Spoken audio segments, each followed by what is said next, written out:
তো এই আলোচনাটা যারা বিয়ে করছেন রিসেন্ট তাদের কাজে লাগবে, আর যারা করেন নাই করবেন, শীঘ্রই করবেন, এদেরও কাজে লাগবে। আর যারা মুরব্বী অনেক অভিজ্ঞতা ওনাদেরও কাজে লাগবে, ওনারা এটা শুনে নাতি নাত করতে শোনাতে পারবে, ঠিক কিনা? তাহলে কারোরই লস নাই। বিষয় কি? কথা বলে না। দম্পতি বুঝেন? বুঝেন? স্বামী আর স্ত্রী বানায় যেজন মিস্ত্রি, সে বড় আজব কারিগর ও মনরে সে বড় কঠিন কারিগর, ঠিক কিনা? পৃথিবীর প্রথম দম্পতি হচ্ছে সাইয়েদনা আদম আলাইহিস সালাম আর হাওয়া আলাইহাস সালাম। পৃথিবীর প্রথম স্বামী আদম আলাইহিস সালাম, প্রথম স্ত্রী হাওয়া আলাইহাস সালাম। ওয়া কুলনা ইয়া আদম উসকুন আনতা ওয়া যাওজুকাল জান্নাহ। আল্লাহ বললেন, আদম তুমি আর তোমার জোড়া বা তোমার স্ত্রী দুজনে মিলে জান্নাতে থাকো। তাহলে ওনারা ছিলেন স্বামী আর স্ত্রী, ঠিক কিনা? তাহলে এই দাম্পত্য সম্পর্কটা এটা জান্নাতি সম্পর্ক। কি সম্পর্ক? উত্তর দিতে হবে দৌলতপুরের ভাইরা। রাগ করছেন আমার সাথে? শীত লাগতেছে? উত্তর দেওয়া যাবে আওয়াজ করে? হ্যাঁ, আওয়াজ করে উত্তর দিবেন, মুখে তালা মেরে বসে থাকা যাবে না। তাহলে পৃথিবীর প্রথম স্বামীর নাম কি? আদম আলাইহিস সালাম। পৃথিবীর প্রথম স্ত্রী হাওয়া আলাইহাস সালাম। এই দাম্পত্য সম্পর্কটা বড় মধুর, বড় গভীর, বড্ড ভালোবাসার, ঠিক কিনা? স্বামী আর স্ত্রী, স্বামী আর স্ত্রী, এই সম্পর্কটাকে আল্লাহ তাআলা কোরআনে পোশাকের সাথে তুলনা করেছেন। কিসের সাথে? পোশাক। আরবিতে বলে লিবাস। আরবিতে কি বলে? লিবাস। আল্লাহ বলেছেন, ও নারীরা তোমরা পুরুষদের জন্য পোশাক, আর ও পুরুষেরা তোমরা নারীদের জন্য পোশাক। পড়েন সুবহানাল্লাহ। পোশাকের বেসিকলি তিনটা কাজ। কয়টা? কেউ কথা কয় না, আরো জোরে বলেন কয়টা? এখন আওয়াজ আসলো কোত্থেকে? আওয়াজ করে উত্তর দিবেন, চিল্লায় বলেন পোশাকের কাজ কয়টা? এভাবে শেষ পর্যন্ত খোঁচায় যেন সাউন্ড বের করা না লাগে, স্বপ্রণোদিত ভাবে উত্তর করবেন, ক্লাসের মতো হোক। তিনটা কাজ। এক নম্বর কাজ হচ্ছে পোশাক ইজ্জতের আবরু, লজ্জাস্থান ঢেকে রাখে, ঠিক কিনা? আমাদের লজ্জাস্থান ঢেকে রেখেছে আমাদের পোশাক। ঠিক তেমনি স্বামী তার স্ত্রীর ইজ্জত হেফাজত করে, স্ত্রী তার স্বামীর ইজ্জত হেফাজত করে, স্বামী তার স্ত্রীর চরিত্র হেফাজত করে, আর স্ত্রী তার স্বামীর চরিত্র হেফাজত করে। এজন্য আল্লাহ একে অপরের উদাহরণ দিতে যে লেবাস বা পোশাকের সাথে তুলনা দিয়েছেন। সুবহানাল্লাহ পড়েন। পোশাকের দুই নাম্বার কাজ হচ্ছে সৌন্দর্য।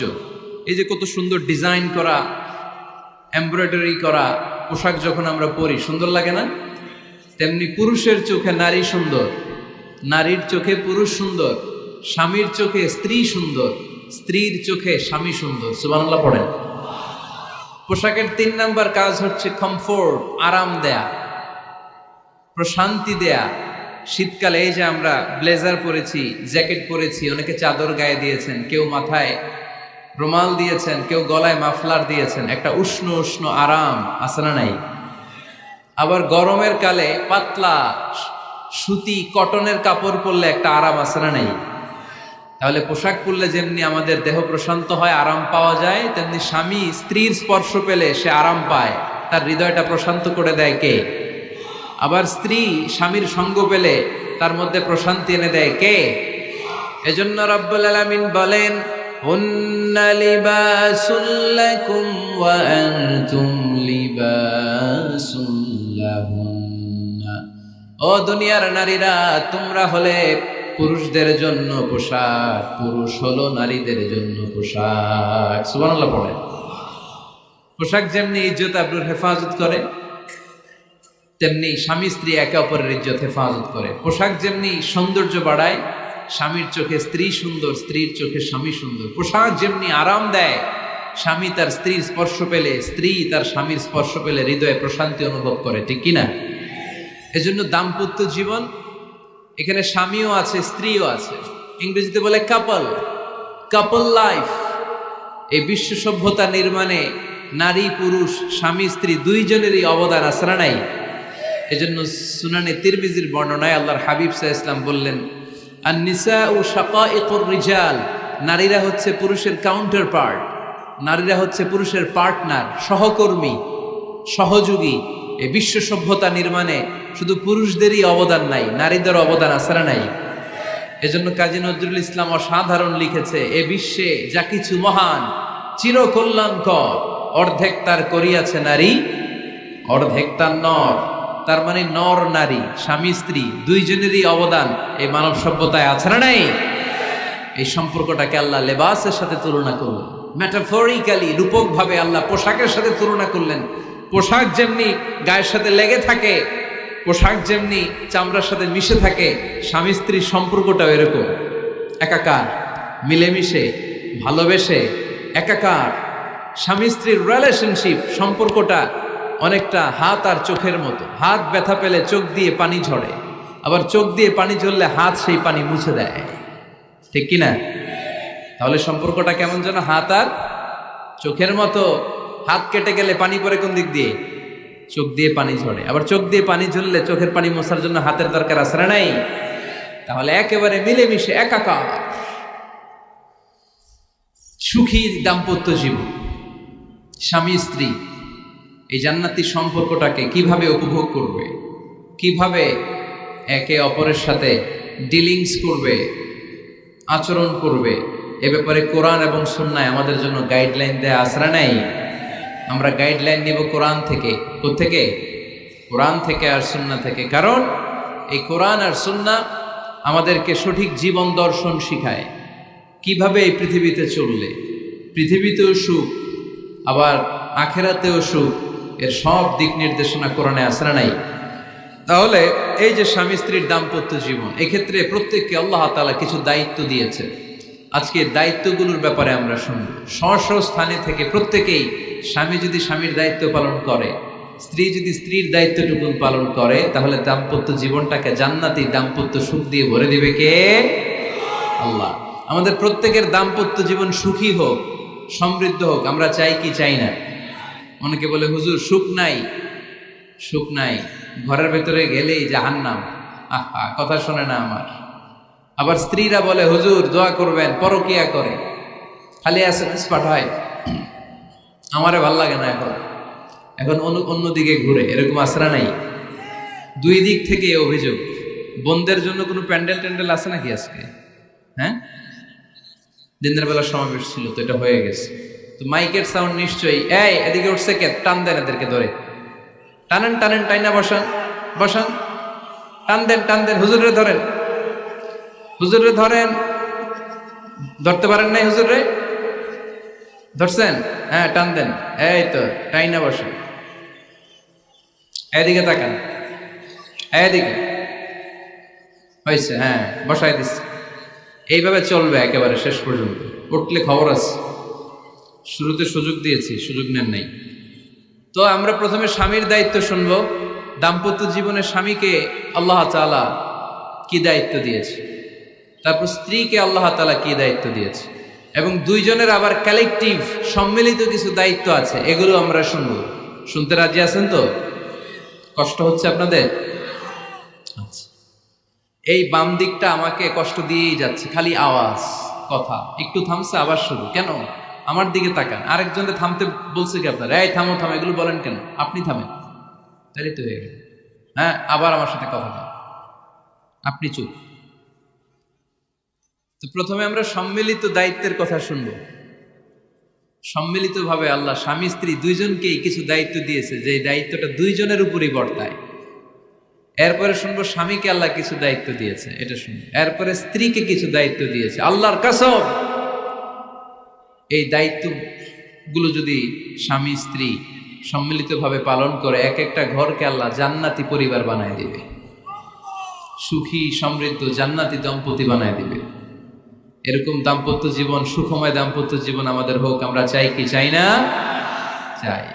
তাহলে আমরা প্রথমে আলাদা আলাদা দায়িত্ব শোনার আগে সম্মিলিত বা কালেকটিভ রেসপন্সিবিলিটি কি আছে, এই সম্মিলিত দায়িত্বগুলো শুনবো।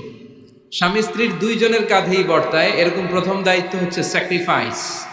দাম্পত্য জীবনের আসল খেলাটা হচ্ছে স্যাক্রিফাইসের খেলা। কিসের খেলা? স্যাক্রিফাইস। এটা লাগবে। আমার বোনেরা অথবা যুবতী বোনেরা, অথবা রিসেন্টলি বিয়ে হয়েছে এরকম বোনেরা, আজকে তো এক ভাই এসে দোয়া চাইল, হুজুর 3 দিন আগে বিয়ে হয়েছে আমার, একটু দোয়া করে দেন। তারপর যুবক ছেলেরা, তোমরা যারা বিয়ে করনি করবা, খেয়াল করে শোনো, এগুলো কাজে লাগবে। স্যাক্রিফাইসটা খুব জরুরি। স্যাক্রিফাইস ইজ দ্য কি of a successful happy couple life. একটা সুখী দাম্পত্য জীবনের আসল চাবি হচ্ছে স্যাক্রিফাইস। আওয়াজ করে বলতে হবে, চাবিটার নাম কি? স্যাক্রিফাইস করতে হবে, একটু মানিয়ে নেয়া, একে অপরকে বোঝা, একটু ভালোবাসা, একটু মানিয়ে চলা, এটার নাম হচ্ছে স্যাক্রিফাইস। একে অপরকে বোঝার চেষ্টা করা, একটু মানিয়ে চলার চেষ্টা করা, একটু ভালো লাগা, একটু ভালোবাসা, সুখ দুঃখ ভাগাভাগি করে মিলেমিশে একাকার হয়ে যাওয়া, এটার নামই দাম্পত্য জীবন, ঠিক কিনা? এটার নামই দাম্পত্য জীবন। মিলেমিশে একাকার হয়ে যেতে হবে, স্যাক্রিফাইসের মানসিকতা অর্জন করতে হবে। একে অপরের দোষ ধরলে চলবে না, কারণ no one is perfect in this life. আপনি যে আপনার বউয়ের দোষ ধরতেছেন, আপনার দোষ নাই? কথা বলেন না কেন? আপনারও দোষ আছে না নাই? তো লিস্ট দুই ভাবে করা যায়, একটা হচ্ছে দোষের লিস্ট, আর একটা হচ্ছে গুণের লিস্ট। দোষের লিস্ট বাদ দিয়ে দেন। আপনার স্ত্রীর মধ্যে আল্লাহ তাআলা কি কি গুণ দিয়েছে, এই গুণগুলোর লিস্ট করুন, দোষের লিস্ট নয়। দাম্পত্য জীবনটাই এমন, কখনো ঝগড়া, কখনো হাসাহাসি, কখনো মেঘ, কখনো বৃষ্টি, আছে না নাই? হয় না এরকম? আপস অ্যান্ড ডাউনস, মাঝে মাঝে একটু ঝগড়া, মাঝে মাঝে আবার ভালোবাসা, আবার খুনসুটি, এগুলো মিলেমিশে একাকার করে স্যাক্রিফাইস দিয়ে একে অপরকে জয় করে নিতে হয়। কারণ no one is perfect in this world. এই পৃথিবীতে কেউই পারফেক্ট না। আপনি আপনার বউয়ের দোষ খুঁজলে আপনারও দোষ আছে না নাই? কেউ দোষমুক্ত নয়। এজন্য দোষ না খুঁজে আমরা স্যাক্রিফাইস করব। দাম্পত্য জীবনের এটাকে সুখী সমৃদ্ধ করার 1 নাম্বার চাবিকাঠি হচ্ছে স্যাক্রিফাইস। তাহলে সুখী দাম্পত্য জীবনের 1 নাম্বার চাবির নাম কি? স্যাক্রিফাইস। চিল্লায় বলতে হবে, সেটা কি? তাহলে হাজব্যান্ড ওয়াইফ দুইজনেই স্যাক্রিফাইস করবেন। দাম্পত্য জীবনকে সুখী করার 2 নাম্বার কালেকটিভ ফর্মুলা হচ্ছে ঝগড়া করা যাবে না। ঝগড়া আপনারা করেন নাকি ভাবির সাথে? ভাবির সাথে ঝগড়া করেন কে কে? দেখি হাত তোলেন।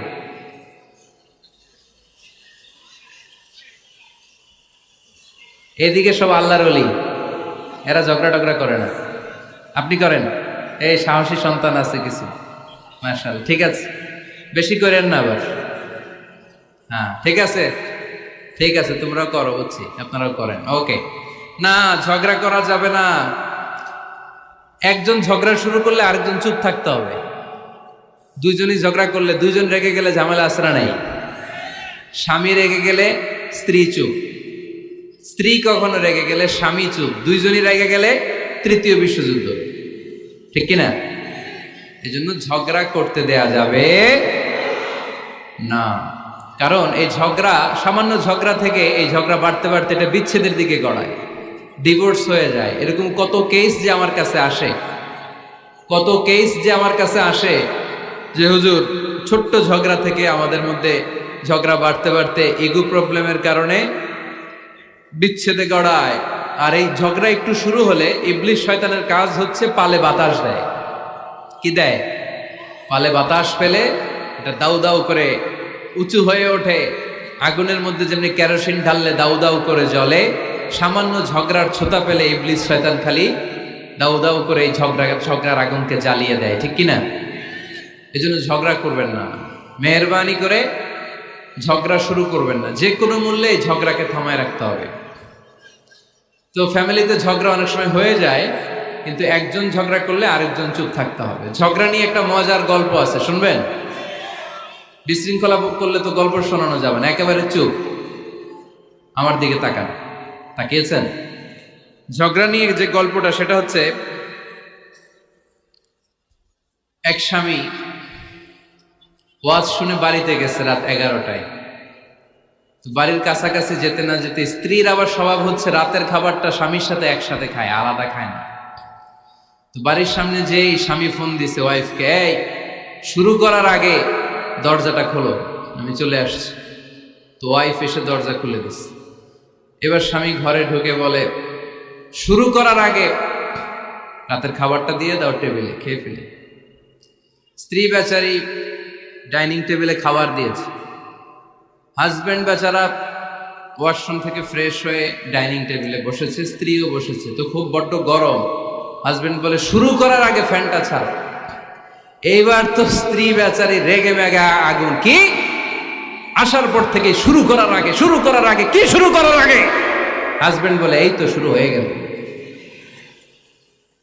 মানে কি? ঝগড়া। মানে কি? ঝগড়া। প্রিয় ভাইয়েরা, ঝগড়া করবেন না। স্বামী রেগে গেলে স্ত্রী চুপ থাকবেন, স্ত্রী রেগে গেলে স্বামী চুপ থাকবেন। কারণ সহিহ মুসলিমে এসেছে, ইন্না ইবলিসা ইয়াদাউ আরশাহু আলাল মা। ইবলিস শয়তান তার সিংহাসন গেড়েছে সাগরের উপর। কোথায়? ইবলিসের সিংহাসন কোথায়? সাগরের উপর। সুম্মা ইয়াবাসু সারায়াহু, সে প্রতিদিন সকালবেলা তার সাঙ্গপাঙ্গরে গোটা পৃথিবীতে পাঠায়, যা পৃথিবীতে ফাসাদ সৃষ্টি কর। ইবলিস যখন সাঙ্গপাঙ্গদেরকে গোটা পৃথিবীতে ছড়িয়ে দেয়, সারাদিন ধোকা দেওয়ার পরে, ওয়াসওয়াসা দেওয়ার পরে, রাত্রিবেলা ইবলিসের কাছে ফিরে আসে, এসে বলে, ও ইবলিস, আমি আজকে আল্লাহর বান্দাদেরকে দিয়ে মিথ্যা কথা বলিয়েছি। ইবলিস বলে, এটা তো কোনো ব্যাপারই না, এগুলাই তো তোদের কাজ। আরেক শয়তান বলে, আমি ওজনে কম দিয়েছি একজনের মাধ্যমে বাজারে। ইবলিস বলে, এটাও তেমন বড় কোনো কাজ নয়। আরেকজন বলে, আমি সুদের ডিলিংস করিয়েছি। ইবলিস বলে, এটাও কোনো কাজ নয়। আরেক শয়তান বলে, আমি মদের আড্ডাখানায় নিয়ে মসজিদে যেতে নিয়েছিল, সেখান থেকে সরিয়ে মদের আড্ডাখানায় আল্লাহর বান্দাদেরকে নিয়েছি। ইবলিস বলে, এইটাও তেমন বড় কোনো কাজ নয়। আরেক শয়তান এসে বলে, মা তারাকতুহু হাত্তা ফাররাকতু বাইনাহু ওয়া বাইনা ইমরাআতিহি, আমি এক আল্লাহর বান্দার সাথে বান্দির ঝগড়া লাগিয়ে ঝগড়া করাতে করাতে তালাক পর্যন্ত নিয়ে গিয়েছি। মা তারাকতুহু হাত্তা ফাররাকতু বাইনাহু ওয়া বাইনা ইমরাআতিহি, আমি এক ইমানদার পরিবারকে ধ্বংসের শেষ প্রান্তে নিয়ে গিয়েছি। সামান্য ঝগড়ার পরে আমি ওয়াসওয়াসা দিতে দিতে ঝগড়া বাড়াতে বাড়াতে তালাক পর্যন্ত নিয়েছি। ইবলিস বলে, শাবাশ, তুই তো কাজের মতো কাজ করেছিস, আমার কাছে আয়, আমার কাঁধে ওঠ। ইবলিস তখন ওই শয়তানকে কাঁধে নিয়ে নাচতে শুরু করে। নাউজুবিল্লাহ পড়বেন না? এজন্য ইমানদারদের সংসার ভেঙে খান খান হোক, এটা হলে ইবলিস খুশি, আর ইমানদারের পরিবার টিকে থাকলে আমার আল্লাহ খুশি। আমরা কার খুশি চাই? এজন্য শয়তানরে খুশি হতে দেয়া যাবে না।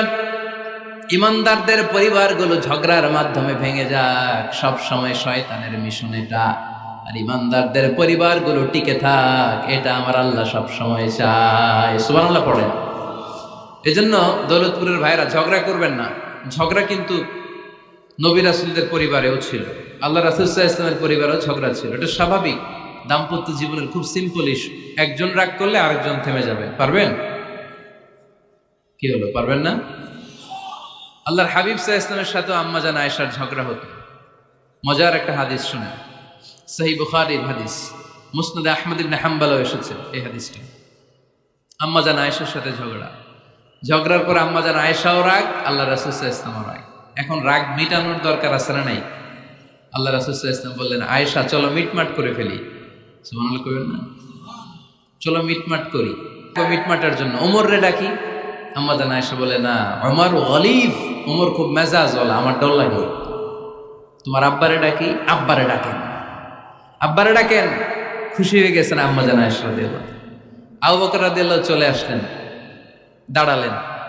এবার বিষ্ণু সাল্লাল্লাহু আলাইহি ওয়াসাল্লাম বললেন, তাতাকাল্লিমিন আও আতাকাল্লাম, কি ঘটছে আমাদের মাঝে, তুমি বলবা না আমি বলবো?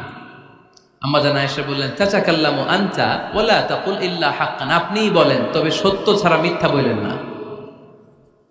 আবু বকর রাদিয়াল্লাহু তাআলা আনহু শুনে রেগে গেলেন, কি এ কেমন কথা তোমার? নবীকে উদ্দেশ্য করে তুমি বলছো সত্য ছাড়া মিথ্যা বলবেন না, নবী কখনো মিথ্যা বলবে নাকি? রেগে মেয়ের গায়ে মেরেছে এক চোর খেয়ে আম্মা জান আয়েশা উল্টে পড়ে গেলেন। সাইয়েদনা আবু বকর রাদিয়াল্লাহু তাআলা আনহু রেগে গড়গড় করতে লাগলেন, আবার মারার জন্য উদ্যত হলেন। আম্মা জান আয়েশা রাদিয়াল্লাহু তাআলা আনহু বাঁচার জন্য এবার বিশ্বনবীর পিছনে যে আশ্রয় নিলেন। সুবহানাল্লাহ পড়বেন না? বিশ্বনবী সাইয়েদনা আবু বকরের সামনে দুই হাত মেলে ভেবে দাঁড়িয়ে গেলেন। আল্লাহর হাবিব যখন আম্মা জান আয়েশাকে বাঁচানোর জন্য দুই হাত উঁচু করে দাঁড়িয়ে গেলেন, সাইয়েদনা আবু বকর থেমে গেলেন। সাইয়েদনা আবু বকর এই পরিস্থিতি দেখে ঘর থেকে বের হয়ে ঘরের বাইরে দাঁড়ালেন। এবার আল্লাহ রাসূল সাল্লাল্লাহু আলাইহি ওয়াসাল্লাম আম্মা জান আয়েশাকে তুললেন, বললেন, ইয়া আয়েশা কাইফা রাআইতিনি আনকাসতুকি মিনার রাজুল, দেখলা নাকি কেমন করে আমি তোমার বাবার হাত থেকে তোমারে বাঁচালাম। আজকে আমি যদি সামনে দাঁড়িয়ে না বাঁচাতাম, তোমার বাবা তোমারে একেবারে মেরেই ফেলতো। সুবহানাল্লাহ পড়ে। দেখছো আয়েশা, আমি বাঁচাইলাম তোমারে, আমার সাথে ঝগড়া করো, আমি বাঁচাইলাম। এই কথা শুনে আম্মা জান আয়েশা রাদিয়াল্লাহু তাআলা লজ্জায় পড়ে হেসে দিলেন। সুবহানাল্লাহ পড়বেন না? এত আস্তে সুবহানাল্লাহ। লজ্জায় হেসে দিলেন। বিষ্ণু ইসা ইসলাম এবার হেসে দিলেন। দুইজনের হাসাহাসি শুনে বাইরে থেকে আবু বকর রাদিয়াল্লাহু তাআলা আনহু হাসির আওয়াজ শুনে অবাক, কি রে এতক্ষণ যুদ্ধ এখন আবার হাসি কেন? হাসে দেখার জন্য সাইয়েদনা আবু বকর রাদিয়াল্লাহু তাআলা আনহু ঘরের ভেতরে ঢুকলেন। ঢুকে দেখেন আম্মা জান আয়েশাও হাসে, বিশ্বনবীও হাসে, সাইয়েদনা আবু বকর হেসে দিলেন। আরশের উপর থেকে খুশি হয়ে গেলেন কে? এবার সাইয়েদনা আবু বকর বলেন, ইয়া রাসূলুল্লাহ, ইয়া হাবিবাল্লাহ, আশরিকানি ফি সিলমিকুমা কামা আশরাকতুমানি ফি হারবিকুমা। নবী গো, আপনাদের দুইজনের মধ্যে যুদ্ধ লাগলে যেমনি মিটমাট করার জন্য আপনি আমারে ডাকেন, আপনাদের এই আনন্দ ঘন মুহূর্তগুলোতে শরীক হওয়ার জন্য মাঝে মাঝে আমারে ডাইকে। সুবহানাল্লাহ পড়ো। আপনাদের মধ্যে যুদ্ধ লাগলে সন্ধি করার জন্য যেমনি আমারে ডাকেন, আপনারা যখন আনন্দ ঘন পরিবেশ এরকম খুনসুটি করেন, হাসাহাসিতে মেতে ওঠেন, তখন একটু আমারে রাইখেন। সুবহানাল্লাহ পড়বেন না? দেখেন আল্লাহ রাসূল সাল্লাল্লাহু আলাইহি ওয়াসাল্লাম পৃথিবীর সবচেয়ে শ্রেষ্ঠতম মানুষ। উনাদের পরিবারেও ঝগড়া হতো, কিন্তু এই ঝগড়া কোনোদিন তালাক পর্যন্ত গিয়েছে? কথা বলেন না কেন? আল্লাহর হাবিব সাল্লাল্লাহু আলাইহি ওয়াসাল্লাম তার কোন স্ত্রীকে তালাক দিয়েছেন? প্রায় আম্মা জান আয়েশার সাথে রাগারাগি হতো। আল্লাহর হাবিব সাল্লাল্লাহু আলাইহি ওয়াসাল্লাম বলতেন, আয়েশা কখন তুমি রেগে থাকো সেটাও আমি জানি, কখন তুমি আমার উপর খুশি থাকো সেটাও আমি জানি।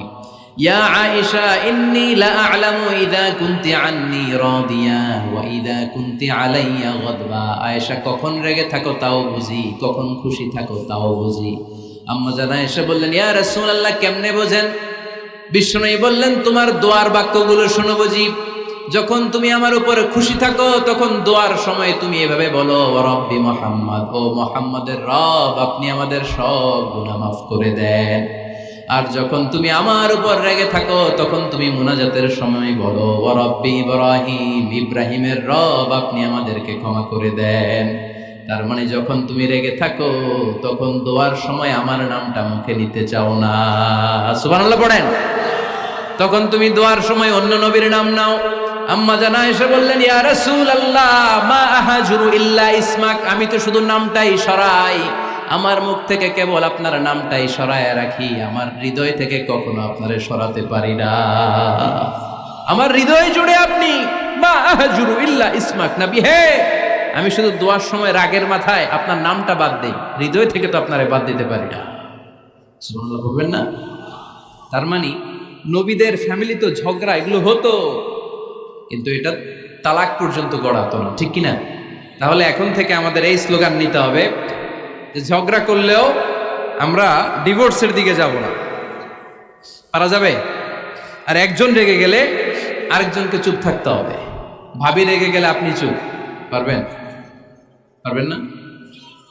ইনশাআল্লাহ। এই যারা বিয়ে করে না এরা ইনশাআল্লাহ, আর বাকিরা চুপচাপ। আওয়াজ করে পড়েন না ইনশাআল্লাহ। তাহলে প্রথমে স্যাক্রিফাইস, তারপর ঝগড়া করা যাবে না। 3 নাম্বার, দাম্পত্য জীবনের কোনো গোপন কথা অন্যের কাছে শেয়ার করা যাবে না। হাদিসে এসেছে, এটাকে বলা হয়েছে আ'যামুল আমানা, এটা সবচেয়ে বড় আমানত। যারা দাম্পত্য জীবনের একান্ত বিষয় কারোর সাথে শেয়ার করে তারা সবচেয়ে বড় কবিরা গুনাহ করে। আশারুন নাস বলেছেন বিশ্বনবী এদেরকে, সবচেয়ে নিকৃষ্ট মানুষ। ইয়াউমাল কিয়ামাতি মানজিলাতান, আল্লাহর কাছে কিয়ামতের দিন সবচাইতে নিকৃষ্ট হয়ে দাঁড়াবে ওই দম্পতি, ওই নারী কিংবা ওই পুরুষ, তুফদি ইলা যাওজিহি ওয়া ইউফদি ইলা যাওজিহা সুম্মা ইউনশিরু সিররাহা। তারা একান্ত সময়ে ফিজিক্যাল ইন্টিমেসিতে যা করে এটা পরে মানুষের কাছে বলে বেড়ায়, এরকম আছে না নাই? খবরদার, এটা বড় কবিরা গুনাহ। অনেক বোনরা একসাথে হলে দাম্পত্য জীবনের বিভিন্ন গোপন বিষয় নিয়ে কথা বলে, আছে না নাই? অনেক পুরুষরা একে অপরের সাথে, বন্ধুদের সাথে বিভিন্ন বিষয় নিয়ে শেয়ার করে, এটা এমন ওইটা এমন, এগুলো বলা যাবে? আসিবাউ হারাম। দাম্পত্য জীবনের সব বিষয়, স্বামীর সব বিষয় স্ত্রীর কাছে আমানত, স্ত্রীর সব বিষয় স্বামীর কাছে আমানত রেখেছে কে? দাম্পত্য জীবনের এই প্রাইভেট লাইফের কোনো কিছু কিয়ামত পর্যন্ত অন্যের কাছে প্রকাশ করাকে হারাম ঘোষণা করে দিয়েছে কে? এজন্য খবরদার আমার বোনেরা, একসাথে মহিলারা হলে পেটের কথা পিঠের কথা সব বের করে দেয়, আসরা নাই কিছু থাকে না, সব বের হয়ে যায়। খবরদার, সব বললেও দাম্পত্য জীবনের কোনো কথা শেয়ার করা যাবে। আমার ভাইয়েরা খবরদার, আপনাদের দাম্পত্য জীবনের কোনো কথা আপনার বন্ধুর সাথে শেয়ার করতে পারবেন না। এগুলো ফ্যামিলি শান্তি নষ্ট করে, দাম্পত্য জীবনের সুখকে নষ্ট করে। তাহলে 3 নাম্বার, প্রাইভেসি বজায় রাখবেন, এটা দুজনেরই দায়িত্ব। 4 নাম্বার, অহেতুক সন্দেহ পরিহার করুন। অনেক স্ত্রী আছে হাজবেন্ডের খালি সন্দেহ করে, এই ওদিকে তাকাই লাগেন, ওই মেয়ের দিকে তাকাই লাগেন, মোবাইল দেখি, মোবাইল দাও, ফেসবুকের পাসওয়ার্ড দাও, ঢুইকা দেখি মেসেঞ্জারে কার সাথে চ্যাট করছে, এই অফিসের ফাইল দেখি, এই এটা দেখি, এই তোমার ইনবক্স চেক করবো, এদিকে দাও, আছে না নাই? এই সন্দেহ ঘরটারে জাহান্নামের টুকরা বানিয়ে ছেড়েছে। অহেতুক সন্দেহ করবেন না। আবার ভাইরা ভাবিদেরকে অহেতুক সন্দেহ করবেন, এই ওদিকে গেলা কেন, ওদিকে তাকাইলা কেন, এটা করলা কেন, ওইটা করলা কেন, দেখি তোমার মোবাইল, তোমার মোবাইলের গ্যালারি দেখি, লক করে রাখছো কেন, লক খোলো, আছে না নাই? অহেতুক সন্দেহ ফ্যামিলিটারে জাহান্নামের টুকরা বানিয়ে দেয়। হ্যাঁ, ভ্যালিড কোনো অপরাধ যদি স্বামী করে ফেলে, ভ্যালিড কোনো অপরাধ যদি স্ত্রী করে ফেলে, পরকীয়ার কোনো বিষয় যদি প্রমাণিত হয়, বসেন, কনসাল্ট করেন, একে অপরের সাথে কথা বলেন, জিজ্ঞেস করেন। কিন্তু অহেতুক, আমি অনেক ফ্যামিলি এরকম দেখেছি, আমার কিছু বন্ধুকেও আমি দেখেছি যে এদের অবস্থা খুব খারাপ, খালি সন্দেহ করে, আছে না নাই? সন্দেহের রোগটা বড় রোগ, এই রোগ থেকে বেরিয়ে আসতে হবে, অহেতুক সন্দেহ করা যাবে না। 5 নাম্বার, হাজব্যান্ড ওয়াইফের দায়িত্ব হচ্ছে একে অপরের সহযোগী হতে হবে, সহকর্মী। আল্লাহর জান্নাত পাওয়ার ক্ষেত্রে একে অপরের সহযোগী। আপনি একা জান্নাতে যাবেন, ভাবি জাহান্নামে, এটা আপনি চান? জি না, আওয়াজ নাই আমগো গলায়। আপনি এটা চান? ভাবি একা জান্নাতে যাবে, আপনি যাবেন না, এটা ভাবি চায়? চায় না। তাহলে গেলে একসাথেই যান না, একসাথেই যান, একসাথেই যাবেন, আলাদা না। এজন্য আল্লাহর আনুগত্যে, আল্লাহর ইবাদতে, দাম্পত্য জীবনে একে অপরের সহযোগী হতে হবে। স্বামী ভুল করলে স্ত্রী সুন্দর করে শুধরে দিবে, স্ত্রী ভুল করলে স্বামী শুধরে দিবে। ফজরের সময় স্ত্রী হাজবেন্ডকে ডেকে দিবে, উঠতে না চাইলে ঠান্ডা পানির ছিটা দিবে। কারণ জান্নাতে একা যাওয়া যাবে না, গেলে দুইজনই যাবে, কথা কয় না? দুইজনেই জান্নাতে যাওয়ার দরকার আছে না নাই? যত বেশি আপনারা আল্লাহর আনুগত্যে আগাতে পারবেন, তত আপনাদের মহাব্বত বাড়ায় দিবে কে? এই যে হাজবেন্ড ওয়াইফের ভালোবাসাটাকে বলে লাভ পিরামিড। কি pyramid? Love pyramid, like triangle, ত্রিভুজ আকৃতির। হাজবেন্ড ওয়াইফের ভালোবাসাটা ত্রিভুজ আকৃতির। The closer the couple comes to Allah, the closer they comes to each other. Husband wife যত বেশি আল্লাহর কাছে যাবে, তারা নিজেরাও নিজেদের তত কাছে যাবে। হাজবেন্ড ওয়াইফ আল্লাহর সম্পর্ক থেকে যত দূরে সরে যাবে, তারা নিজেরাও নিজেদের থেকে তত দূরে সরে যাবে, ঠিক কিনা? ত্রিভুজ চিনেন আপনারা? হ্যাঁ, এই জিওয় কয়েকজন জিওয়, আপনারা ত্রিভুজ চিনেন না?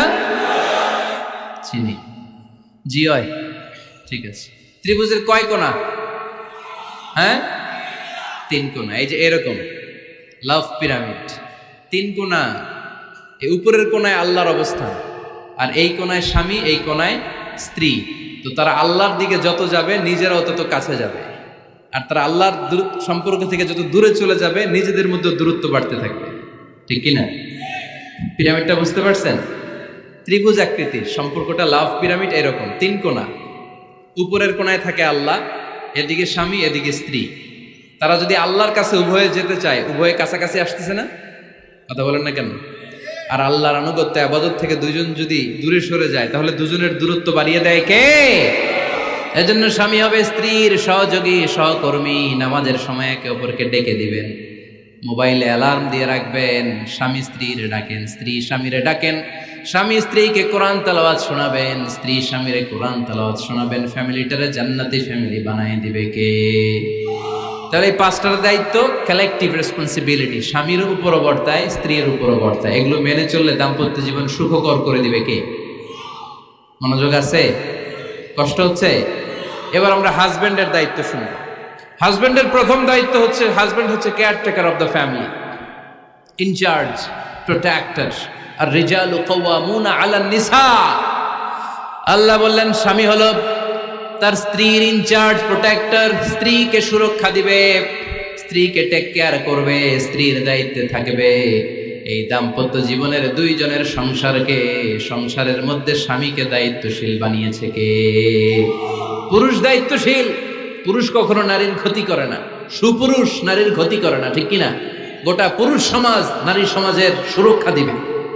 যেগুলো নারীকে একান্তে পেলে রেপ করে, যে ঢাকা বিশ্ববিদ্যালয়ে একটা রেপের ঘটনা ঘটছে না, যে এই বেয়াদবটা এই কাজ করেছে, এটা কি পুরুষ না কুপুরুষ? এটা কি সুপুরুষ না কুপুরুষ? সুপুরুষ নারীর প্রোটেকশন দেয়, নারীর টেক কেয়ার করে, তার ইনচার্জ, তার দায়িত্বশীল। দাম্পত্য জীবনে অর্থনৈতিক যত দায় দায়িত্ব আছে সব আল্লাহ তাআলা পুরুষের কাঁধে দিয়েছে। কার কাঁধে? এই দাম্পত্য লাইফে নারীর কোনো অর্থনৈতিক দায় দায়িত্ব নারীর কাঁধে আল্লাহ দেয় নাই। এজন্য সব অর্থনৈতিক দায়িত্ব পুরুষের ঘাড়ে। 4টা অর্থনৈতিক দায়িত্ব আছে। পুরুষ নারীকে মহারণা দিবে, পুরুষ নারীকে খাবারের ব্যবস্থা করবে, পুরুষ নারীকে পোশাকের ব্যবস্থা করবে, পুরুষ নারীর জন্য রেসিডেন্সিয়াল ব্যবস্থা করবে, ঠিক কিনা? وآتوا النساء صدقاتهن نحلة فإن طبن لكم عن شيء منه نفسا فكلوه هنيئا مريئا। সুবহানাল্লাহ পড়ে। সব স্বামীদেরকে আল্লাহ ডেকে বললেন, ও স্বামীরা শোনো শোনো, বিয়ের পর সাথে সাথে স্ত্রীর কাছে তুমি মোহরানা আদায় করে দাও। মোহর দেয়া নফল নাকি ফরজ? জোরে বলেন। তোমরা কি দাও? সিলটি পুলা মোহরানা দাও? হ্যাঁ, মোহরানা দিতায় নাকি যৌতুক খাইতা? খিতা করতা? হ্যাঁ, কি দিব? মোহরানা দিব। মোহরানা দেয়াকে ফরজ করেছে কে? আল্লাহ। তো মোহর দিতে টাকা লাগে না? এই টাকার দায়িত্ব পুরুষের ঘাড়ে দিছে কে? 2 নাম্বার দায়িত্ব, আলাল মাউলুদি লাহু রিজকুহুন্না ওয়া কিসওয়াতুহুন্না বিল মা'রুফ। স্বামী স্ত্রীর জন্য খাদ্যের ব্যবস্থা করবে, পোশাকের ব্যবস্থা করবে। 3 নাম্বার, ওয়াসকিনুহুন্না মিন হাইসু সাকানতুম মিন ওয়াজদিকুম। নিজের সামর্থ্যের মধ্যে থেকে স্ত্রীর জন্য রেসিডেন্সিয়াল একটা এরিয়ার ব্যবস্থা করে দিবে। সুবহানাল্লাহ পড়ো। তাহলে অর্থনৈতিক দায়িত্বের মধ্যে 4টা: মোহরানা দেয়া, মিলস খাবারের ব্যবস্থা করা, মানে ফুডিং অ্যান্ড ক্লোথিং, পোশাকের ব্যবস্থা করা, সর্বশেষ রেসিডেন্সিয়াল ব্যবস্থা করা। এই যে অর্থনৈতিক সব দায়িত্ব, খরচ যেখানেই আছে, সব দায়িত্বগুলো পুরুষের কাছে দিল কে? চিল্লায় বলেন কে? খরচের সবকিছু আল্লাহ তাআলা পুরুষের কাঁধে দিয়েছে। এটা হচ্ছে পুরুষের ফিনান্সিয়াল দায়িত্ব। এবার দাম্পত্য জীবনে পুরুষের নন ফিনান্সিয়াল কিছু দায়িত্ব আল্লাহ তাআলা দিয়েছে, এগুলো আমরা শুনবো। এদিকে ওঠাওটি করলেন কে কে দেখি? আটকান, এদেরকে আটকান, ধরেন ধরেন, এদেরকে ধরেন। হ্যাঁ, কে হইছে? শেষ করে দিব তো? খিতা হইতা? হ্যাঁ, জোরে মাতো। চলবে চলবে? হ্যাঁ, তাকবীর পড়েন তো দেখি, যারা চলবে বলতেছেন লিল্লাহি তাকবীর।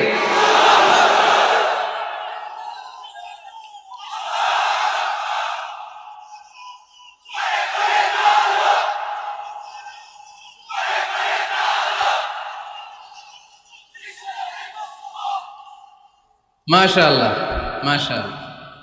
এবার দাম্পত্য জীবনে নন ফিনান্সিয়াল পুরুষের যে দায়িত্ব আছে সেটা আমরা শুনবো। 1 নাম্বার দায়িত্ব হচ্ছে স্বামীর উচিত স্ত্রীর সাথে ভালো আচরণ করা।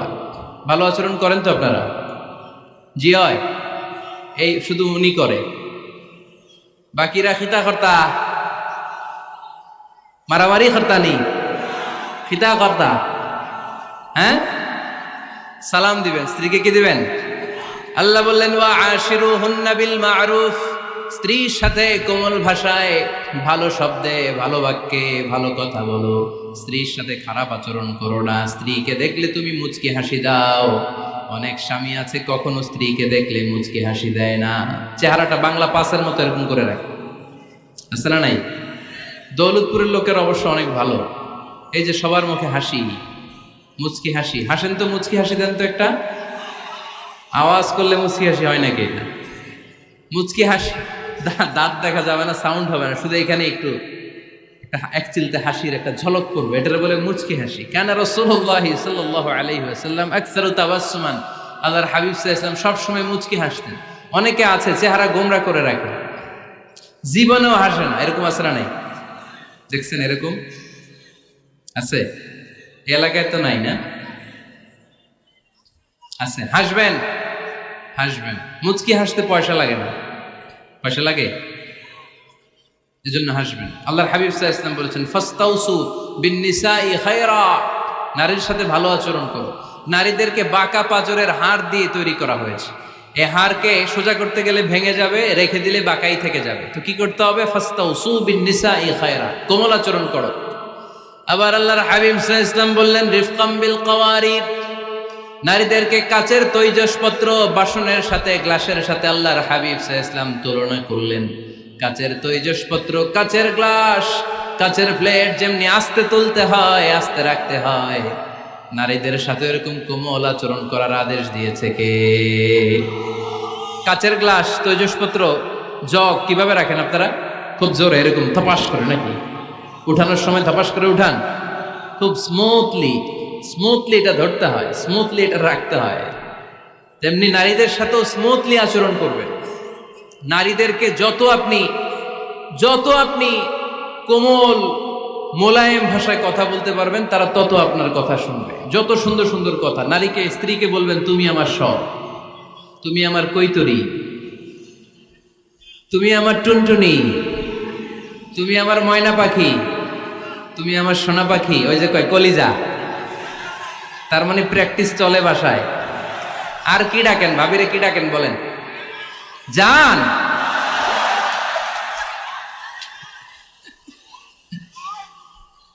জান ডাকেন। আর ভাবি কি ডাকে আপনাদেরকে? বাবু। কি ডাকে? বাবু ডাকে। আর কি ডাকে? হ্যাঁ, বেবি। পোলাপান কত দুষ্ট দেখছেন, বেবি ডাকে নাকি? স্বামী স্ত্রীর মধ্যে এই সোহাগপূর্ণ, এই ভালোবাসাপূর্ণ এই ডাকাডাকিতে কোনো গুনাহ নাই, আছে সওয়াব। এগুলো দাম্পত্য জীবনকে সুখময় করে, ঠিক কিনা? তাহলে স্ত্রীদের সাথে কোমল আচরণ করতে হবে, 1 নাম্বার দায়িত্ব। 2 নাম্বার দায়িত্ব, স্ত্রীর সেক্সুয়াল ডিজায়ারকে ফুলফিল করতে হবে।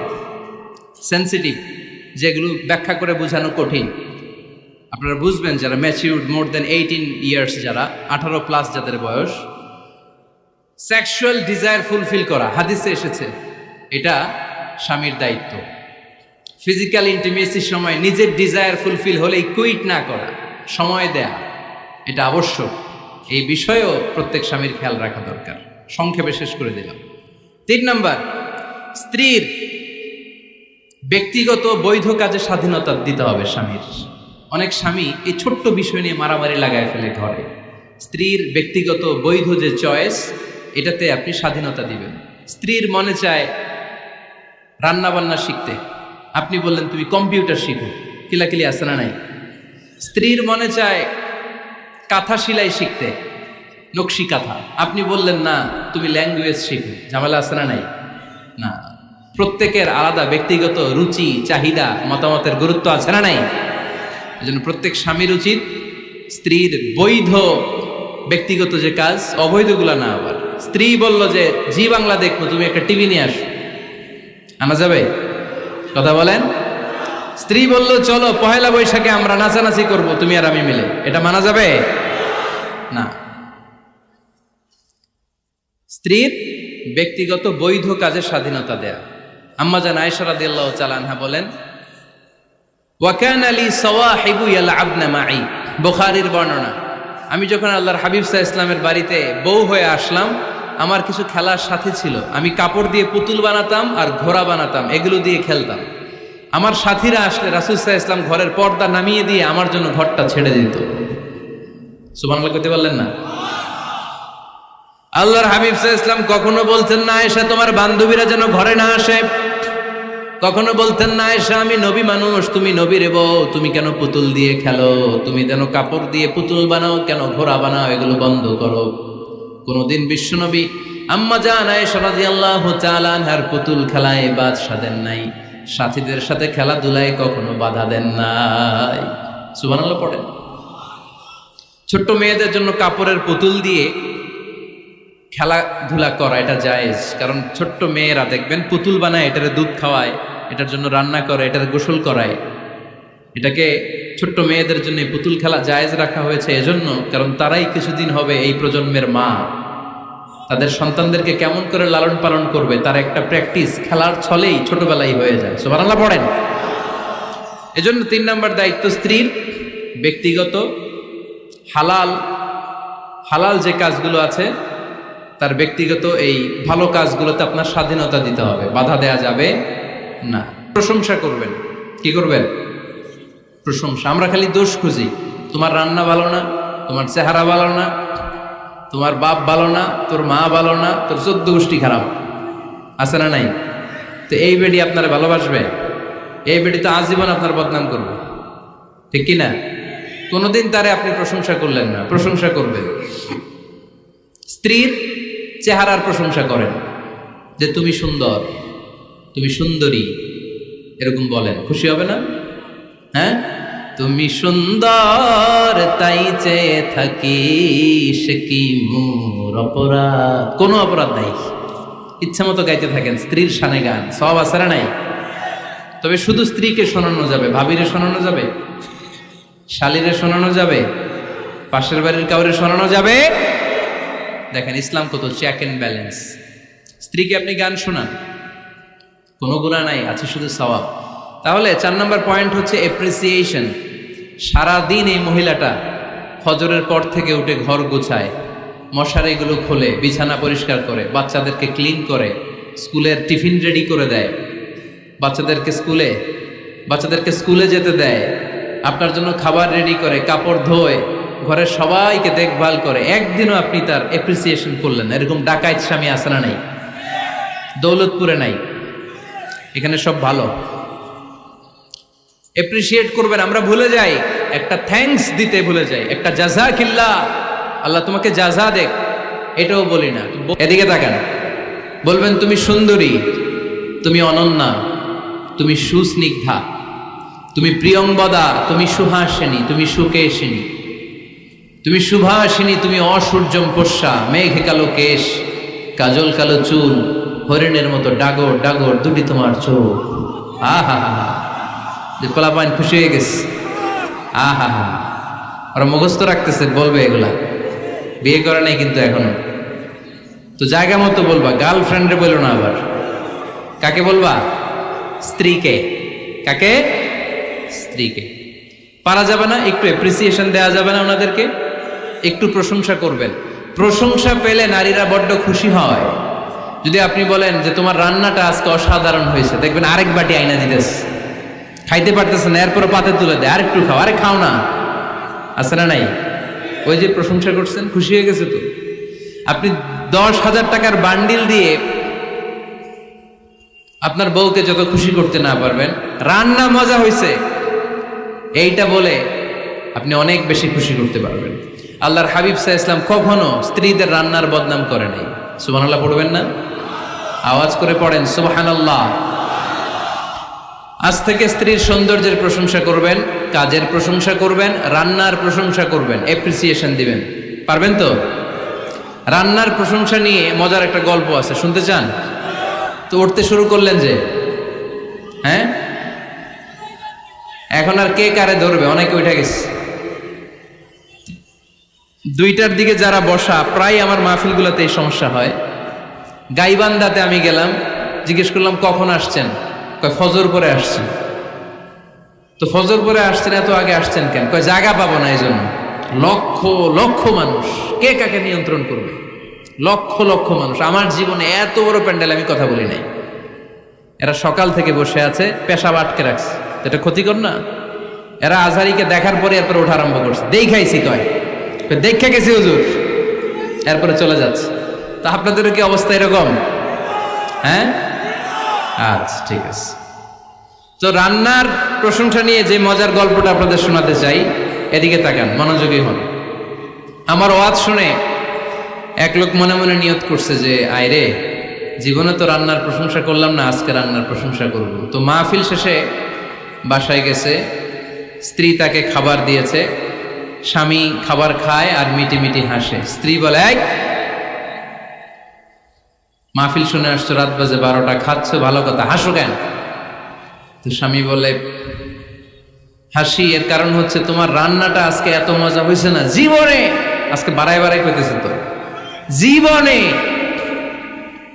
এত মজার রান্না খাই নাই, রান্না মজা হয়েছে শুই না। স্ত্রী তো রেগে গেছে, কি গত 10 বছর ধরে তোমার রান্না করে খাওয়াই, একদিনও রান্নার প্রশংসা করলা না, আর আজকে পাশের ঘরের ভাবি একটু গরুর গোশতের তরকারি পাঠাইছিল বাটিতে করে, পাশের ঘরের ভাবি একটু আমাদের বাড়িতে তরকারি পাঠাইছিল, তো ওই তরকারি দিয়েই তোমাকে খাবার দিছে, আজকে রান্না টান্না আমি করি নাই। তো ওই বেটির রান্না তোমার এত ভাল লাগছে, এই 10 বছরে একদিনও কইলা না, আজকে এটা কইলা, খাও খাও, তোমার মজার খাও, আর রান্ধুন না। তো প্রশংসা করলে বুঝে শুনে করবেন, একটু এনশিওর হবেন যে রান্নাটা করছিল কে, তা না হইলে কিন্তু ঘরে চুলায় আগুন জ্বলবে না, টানার রোজা রাখা লাগবে, ঠিক কিনা? তো 4 নাম্বার গেল এপ্রিসিয়েশন, একটু এপ্রিসিয়েশন দিবেন। আল্লাহর হাবিব সব সময় স্ত্রীদের প্রশংসা করতেন। সেই বুখারীর বর্ণনা, আল্লাহর হাবিব বলেন, ইন্না ফাদলা আয়েশা আলান নিসা কাফাদলি সারিদি আলা সাইরিত তাআম। আরব ভূখণ্ডের মধ্যে সব খাবারের উপরে সারিদ খাবার যেমনি সেরা, দুনিয়ার সব নারীদের মধ্যে আমার আয়েশা তেমনি সেরা। সারিদ একটা খাবার আছে। আমি যখন মিশরে পড়তাম আল আজহার ইউনিভার্সিটিতে, আমাদের ইউনিভার্সিটিতে সরকারের পক্ষ থেকে সরকারিভাবে খাবার দেয়া হতো। আমাদের খাবারের খরচ বহন করতেন ওমানের সুলতান কাবুস। এই গত 3-4 দিন আগে ইন্তেকাল করেছেন, নাম শুনছেন আপনারা? প্রায় 40 বছরেরও বেশি মনে হয়, 45 বছর বা 50 বছরের লম্বা সময় উনি ওমানের প্রেসিডেন্ট ছিলেন। উনি আমাদের খাবারের খরচটা বহন করতেন। কিছুদিন আগে ইন্তেকাল করেছেন। আমরা ওনার জন্য দোয়া করি, আল্লাহ তাআলা এই সুলতান কাবুসের জীবনের গুনাহগুলো মাফ করে নিক, ওনার সমস্ত খেদমত আল্লাহ কবুল করে নিক। তো আমাদের আল আজহার ইউনিভার্সিটির হোস্টেলে ঈদের দিন একটা খাবার দিত, এটার নাম ছিল সারিদ। রুটি আর গোশত এগুলোকে ম্যাশড করে একটা স্তর বানাতো, এটা কেটে কেটে আমাদেরকে দিত, এটাকে বলে সারিদ। আরব দেশে সবচেয়ে দামি খাবার। আমাদের দেশে যেমনি পোলাও, গরুর রেজালা, রোস্ট, এগুলো খুব উন্নত খাবার ধরা হয়, বিয়েতে সার্ভ করা হয়। আরব দেশে ওইটাকে বলে সারিদ, শ্রেষ্ঠ খাবার। আল্লাহর হাবিব বললেন, সব খাবারের মধ্যে যেমনি সারিদ সেরা, নারীকুলের মধ্যে তেমনি আমার আয়েশা সেরা। দেখেন কেমনে এপ্রিসিয়েট করতেন। আম্মা জান আয়েশাকে তিনি সব সময় আদর করে হামায়রা বলে ডাকতেন। হামায়রা মানে লাল সুন্দরী বউ। কি সুন্দরী? আম্মা জান আয়েশা রেগে গেলে গাল দুটো আনার ফলের মতো লাল হয়ে যেত, এজন্য ডাকতেন, ও আমার লাল সুন্দরী বউ। সুবহানাল্লাহ কইতে পারলেন না? আবার আম্মাজান খাদিজাতুল কুবরা তাহেরা রাদিয়াল্লাহু তাআলা আনহার ব্যাপারে বলতেন, ইন্নী ক্বাদ রুজিকতু হুব্বাহা। সহিহ মুসলিমের বর্ণনায় তিনি বলতেন, খাদিজার ভালোবাসা আল্লাহ তাআলা আমার হৃদয়ে রিজিক হিসেবে দিয়েছে। আওয়াজ করে পড়েন আল্লাহু আকবার। তো এইজন্য এপ্রিসিয়েট করবেন। 5 নাম্বার হচ্ছে আপনার ভালোবাসা স্ত্রীকে প্রকাশ করুন। এক ছাদের নিচে আজীবন বসবাস, 20 বছর হয়ে গেছে এদের সংসার, একদিনও মুখ ফুটে বলতে পারে নাই তোমারে ভালোবাসি। পারছেন? হ্যাঁ, কে কে পারছেন? দেখে হাত তোলেন। হাত অর্ধেক তুলে আবার নামায়, ভেজাল আছে, ঠিক কিনা? ভালোবাসি বলছিলেন? কারে বলছিলেন? ভাবিকে না গার্লফ্রেন্ডকে? হ্যাঁ, স্ত্রীকে বলবেন। নিজের স্ত্রীকে বলবেন আই লাভ ইউ। কি বলবেন? কথা বুঝে না বোধহয়। কি বলবেন? সবাই বলেন, কি বলবেন? মুরব্বী একজনও কয় না, কয় এতদিন কইছি না, অহনো কম না। তিরমিজির বর্ণনা দেখেন, বিশ্বনবী যে আই লাভ ইউ বলতো তার দলিল শুনেন। সাহাবারা জিজ্ঞেস করলেন, ইয়া রাসূলুল্লাহ, মান আহাব্বুন নাস ইলাইক, ও নবী কারে সবচেয়ে বেশি ভালোবাসেন? Who do you love the most? নবী কাকে সবচেয়ে বেশি লাভ করেন আপনি? সাহাবারা প্রশ্ন করলেন, এ রাসূলুল্লাহ, কাকে লাভ করেন বেশি? আল্লাহর হাবিব সাল্লাল্লাহু আলাইহি ওয়াসাল্লাম বললেন, আয়েশা রে। সুবহানাল্লাহ কইবেন না? সাহাবারা বললেন, ওমিনার রিজাল, পুরুষদের মধ্যে কারে বেশি পছন্দ করেন? বিশ্বনবী বললেন, আবুহা, আয়েশার বাবা রে। সাইয়েদনা আয়েশা রাদিয়াল্লাহু তাআলা আনহার বাবার নাম কি? আবু বকর। কি নাম? আবু বকর। আল্লাহর হাবিব সাল্লাল্লাহু আলাইহি ওয়াসাল্লাম বললেন, সবচেয়ে বেশি লাভ করি আয়েশাকে। সাহাবারা বললেন, ওমিনার রিজাল, পুরুষদের মধ্যে কারে বেশি লাভ করেন? আল্লাহর হাবিব সাল্লাল্লাহু আলাইহি ওয়াসাল্লাম বললেন, আয়েশার বাবা রে। সুবহানাল্লাহ পড়েন। আম্মা জান আয়েশাকে বিশ্বনবী এত ভালোবাসতেন। আম্মা জান আয়েশা পেয়ালার যেইখানে ঠোঁট লাগিয়ে দুধ পান করতেন, বিশ্বনবী পেয়ালার ওই জায়গাটা খুঁজে খুঁজে ওই জায়গায় ঠোঁট লাগিয়ে দুধ পান করতেন। আম্মা জান আয়েশা রাদিয়াল্লাহু তাআলা না গোশত খেয়ে হাড্ডি চষে হাড্ডিটা রেখে দিলে বিশ্বনবী আম্মা জান আয়েশার চষা হাড্ডিটা মুখে নিয়ে আবার চষতে শুরু করে দিতেন। পড়েন সুবহানাল্লাহ। দুইজন একসাথে এক বালতি থেকে পানি নিয়ে গোসল করতেন। পড়েন আল্লাহু আকবার। তাহলে এভাবে ভালোবাসা প্রকাশ করতে পারবেন তো?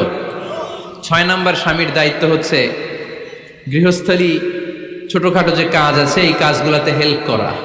আমরা অনেক সময় এগুলোর লজ্জা মনে করি। আল্লাহর হাবিব সাল্লাল্লাহু আলাইহি ওয়াসাল্লাম আমাদের মডেল। আল্লাহর হাবিব সাল্লাল্লাহু আলাইহি ওয়াসাল্লাম ঘরের কাজে সাহায্য করতেন। আপনারা এইভাবে ওঠা শুরু করলেন? হ্যাঁ, বউকা বসেন বসেন বসেন, শেষ করে দিচ্ছি, আর 10 মিনিট বসেন। আল্লাহর হাবিব সাল্লাল্লাহু আলাইহি সাল্লাম ঘরের কাজে সাহায্য করতেন। আপনারা ঘরের কাজে সাহায্য করেন তো? আম্মা জান আয়েশা বলেন, বিশ্বনবী নিজ হাতে জুতা সেলাই করেছেন, নিজ হাতে জামা সেলাই করেছেন। মুসনাদে আহমদ ইবনে হাম্বলের বর্ণনা, আল্লাহর রাসূল সাল্লাল্লাহু আলাইহি ওয়াসাল্লাম দুধ খেতে মন চাইলে নিজ হাতে ছাগলের দুধ দহন করেছেন। সুবহানাল্লাহ। নিজে আটার খামির বানাতেন, আম্মা জান আয়েশা চুলায় সেকা দিতেন। আবার আম্মা জান আয়েশা রাদিয়াল্লাহু তাআলা আনহা আটার খামির বানাতেন, বিশ্বনবী এটা চুলায় সেকা দিতেন। সুবহানাল্লাহ পড়ে। দুধ খেতে চাইলে নিজ হাতে বিশ্বনবী ছাগির ওলান থেকে দুধ দহন করে আম্মা জান আয়েশার কাছে এনে দিয়ে দিতেন। সুবহানাল্লাহ পড়ে। তাহলে ঘরের কাজে সহায়তা করবে, ঘরের কাজে সহায়তা। 7 নাম্বার হালাল এন্টারটেইনমেন্ট, হালাল বিনোদন, এটা ইসলাম জায়েজ রেখেছে। অনেকে আমরা বিনোদনটাকে হারাম মনে করি, এরকম আছে না নাই? হ্যাঁ, বিনোদন 2 ধরনের, একটা হারাম এন্টারটেইনমেন্ট আর একটা হচ্ছে হালাল এন্টারটেইনমেন্ট।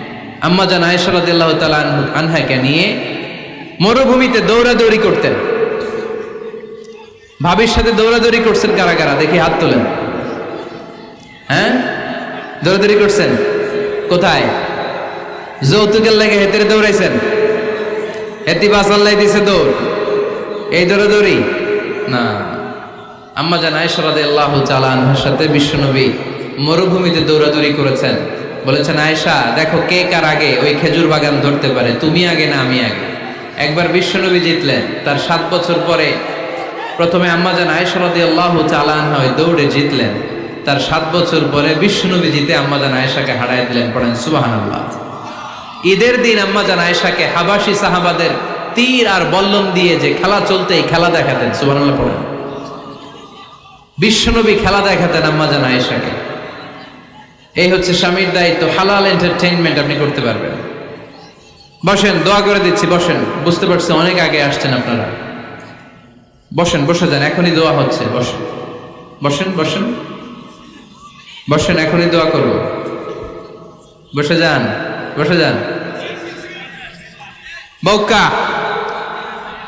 মাদ্রাসার বিল্ডিং এর কন্ট্রাক্টরের জন্য দোয়া চেয়েছেন, আমরা দোয়া করি আল্লাহ কবুল করুক। আমার ছেলে মেয়ের বিয়ের বয়স হয়ে গেল, পরিবারে বিয়ের কথা বলতে পারি না, লজ্জায়। আহারে কি কষ্ট। মনে করি পরে করে, এটা বললে তারা বলবে এখনো বয়স হয় নাই বিয়ের, পরিবার থেকে বিয়ের কথা চিন্তা করে না। এ ব্যাপারে কিছু বলুন। কিছু বললাম। এই সমস্যা পুরো বাংলাদেশে, ছেলে মেয়েদেরকে সময় মতো বিয়ে দেয় না। ইউটিউবে এই নিয়ে আমার কথাবার্তা পাবেন, শুনে নিয়ে। ছেলের বাবা মেয়ের বাবাদেরকে বলি, ছেলে মেয়েরা উপযুক্ত হলে বিয়ে দিয়ে দেন। বিয়ে না দিলে যৌবনের তাড়নায় যত পাপ করবে, এই পাপগুলো মা বাবার কাঁধেও আছড়া নেই। আচ্ছা, 8 নাম্বার স্বামীর দায়িত্ব হচ্ছে, স্বামীর দায়িত্ব বলেই এখন দোয়া। স্ত্রীর মতামতের গুরুত্ব দিবেন। অনেক স্বামী আছে বাজার করতে গেলে নিজের যেটা মন চায় ওইটাই কিনে, আছে না নাই? নিজে গরু খাবে, খাসি খাবে, খালি ওইটাই কিনে। আপনার বউ হয়তো পছন্দ করে আচার, পছন্দ করে জলপাই, আমড়া, এগুলো আনে না, আছে না নাই? খোঁজ খবর নেবে। অনেকে ফ্ল্যাট কিনতে মনে চায়, হুট করে কিনে ফেলে না। ভাবিরে জিজ্ঞেস করবেন কোন দিকে কিনলে ভালো হয়, ওয়াশরুমটা কোন দিকে দিতে হবে, কিচেনটা কোন দিকে দিলে সুবিধা, জানালাগুলো কোথায় দিলে সুবিধা, এগুলো সব ডিসাইড করে নেবেন। এই কারণেই দাম্পত্য জীবনে সুখ নাই। 9 নাম্বার, একসাথে সময় কাটাবেন। 6 মাসের বেশি কোনো লোক তার স্ত্রীর অনুমতি ছাড়া বাইরে যে প্রবাস জীবন কাটাতে পারবে না। এদেশের অনেক লোক প্রবাসে সময় কাটায়। 6 মাসের বেশি স্ত্রীকে রেখে দিয়ে কোনো হাজব্যান্ড বিদেশে থাকতে পারবে না। সিলেটিরা লন্ডনে থাকে, 6 মাস পরেই আসতে হবে, ঠিক কিনা? সর্বশেষ কথা হচ্ছে, স্ত্রীর জন্য দোয়া করবেন। স্বামীর পক্ষ থেকে স্ত্রীর জন্য দোয়া, এটার গুরুত্ব আছে না নাই? বিশ্বনবী তার স্ত্রীর জন্য দোয়া করতেন। স্ত্রীর জন্য দোয়া করবেন, রব্বানা হাব লানা মিন আজওয়াজিনা ওয়া যুররিয়াতিনা কুররাতা আ'য়ুন ওয়াজআলনা লিল মুত্তাকিনা ইমামা। ও আল্লাহ, আমার স্ত্রীদেরকে, আমার সন্তানদেরকে আমার চক্ষু শীতলকারী বানিয়ে দেন। পড়েন আমিন। আল্লাহ আমার স্ত্রীকে এমন বানান, স্ত্রীকে দেখলেই যেন আমার হৃদয়টা প্রশান্ত হয়, আমার চোখ যেন জুড়িয়ে যায়। এই 10টা দায়িত্ব স্বামীর সুখী দাম্পত্য জীবনের জন্য। স্ত্রীর দায়িত্ব আজকে বলার সুযোগ হলো না, অন্য কোথাও অন্য কোনো মাহফিলে এই বিষয় নিয়ে আলোচনা করব, যে একটা সুখী দাম্পত্য জীবনের জন্য স্ত্রীকে আল্লাহ কি দায়িত্ব দিয়েছে। এই দায়িত্বগুলো আপনারা ইউটিউব থেকে শুনে নেবেন। আপনারা সবাই ভালো থাকুন, সুস্থ থাকুন, সুন্দর থাকুন।